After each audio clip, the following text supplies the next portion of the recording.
So this is my first talk through video. The reason why I didn't do a step-by-step visual video is because it kind of took me a while to put this together. But here it is. This is my over the sink dish drainer. I did a lot of research on YouTube and I was trying to find some videos that were tutorials that maybe I can get inspired on how to create one without breaking the bank. And I really couldn't find one. The ones that they showed were professional ones that you order, and I wasn't trying to spend a whole lot of money on this idea, but this was an idea that I had been pondering because I'm in the process of redoing my kitchen, reorganizing the pantry, the refrigerator, the cabinets, and all of that. So my sink area was one of the problem areas for me, and I just had to figure out how I wanted to get this area organized because I do live in an apartment and my kitchen is not small, but it's not a huge house kitchen either.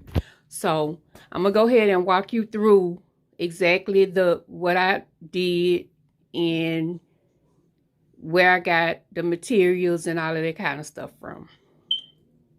Okay, so the legs is 4 legs, and basically it's a long piece of lumber that I got from Home Depot. It was like $2 and some change. So I have my own saw and I figured out how tall I wanted it and how many pieces I can get out of that one lumber before I left the store, and I was able to get 4 pieces from one. So that was like $2 and some change. Okay. The piece that's across, you're going to see that there's a piece across. There's another piece that's in the back. I didn't stain under here because no one can see that. But those 2 pieces came from a different piece of lumber wood that I got from Home Depot, and they were $2 and some change, and they were already cut. I didn't have to do a whole lot of cutting. Basically what I did was I just cut it down to size to fit exactly across the diameter going lengthwise of the sink area. So the first thing I did was I got a piece of paper and I just kind of drew out the idea that I was trying to go for. And when I got home, I just measured across the sink area because I have double sinks and long ways, the width and the length. So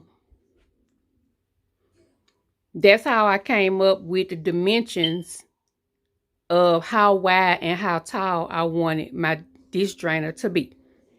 And the leftover wood from the 2 crossbars, I just kind of put right here to support it so it'll be sturdy.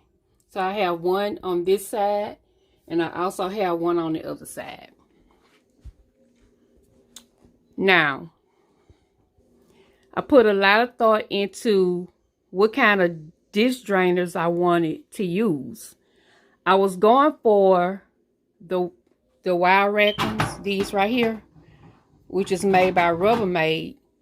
But then I thought to myself that that's not going to be big enough, that I wanted to be able to utilize the top of the dish drainer as much as I possibly could. So I got 2 of these from Walmart. They were $4 and some change a piece. I put one on this side, one on this side, and I just basically tacked them down on all four corners with some tack nails. Okay. The next thing I did was I had some items that I used that I already had around the house, but you can get these items from Dollar Tree. But it's this grill.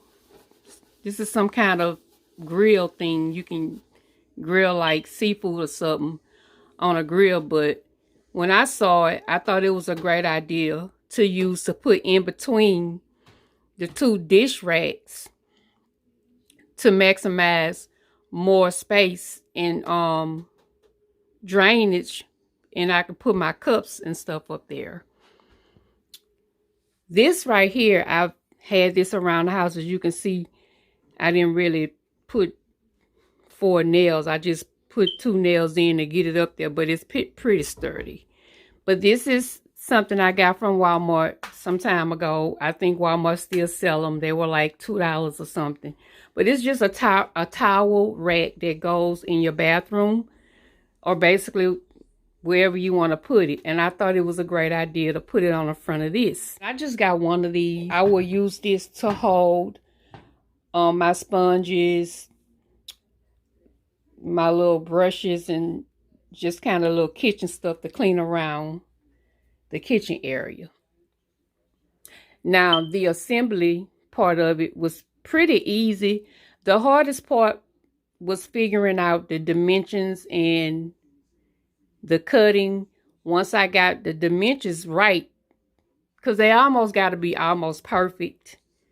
Otherwise it won't work, because you have to make sure you are cutting your wood precisely. However, Home Depot will cut wood for you for free, but I have a saw, so I was able to come home and do it myself. Now, how I put this together, it's just nailed together. So I just went to Home Depot, looked at the thickness of my wood, and figured out how long and sturdy of a nail that I needed. And that's how I was able to put this together. My legs are nailed from the back end on all 4 corners. That supports this crossbar on the front and the back. The side support is just nailed in right here on both sides. It's got 2 nails on both sides, same on the other side. Once I put it together, I set it on a bare floor, not carpet, because I needed to see how uneven it was, and I needed to put shims, which is what you see right here, underneath the legs part, so that it can all be level and stand evenly on all 4 sides.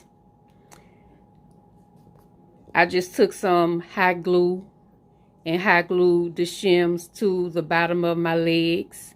Brought it back to the sink for a final fitting. Everything was perfect. Went ahead and nailed my dish drainers and my pan down.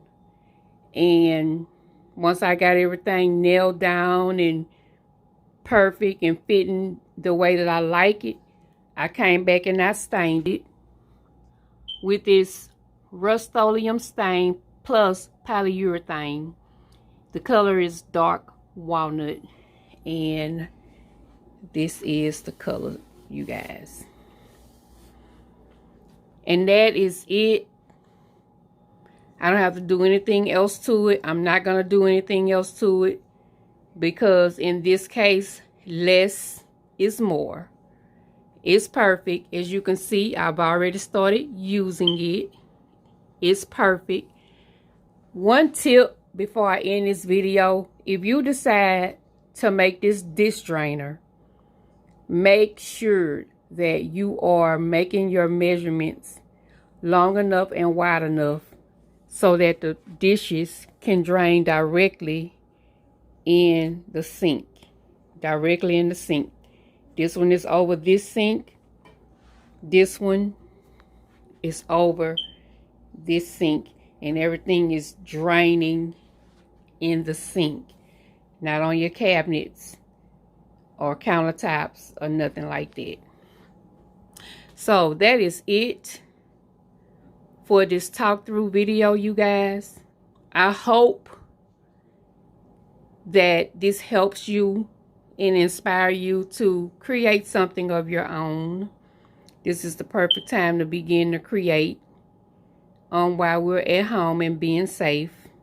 Definitely put your mind to use. Like, comment, subscribe to this channel, and I will be uploading a second talk through video. I'm going to be doing more of those based on how big the project is, as opposed to trying to show you step by step what I did. Because what I do, the stuff that I do is pretty easy, and you can just look at it and can tell how I put it together. So happy DIY, and y'all have a great, great, great one.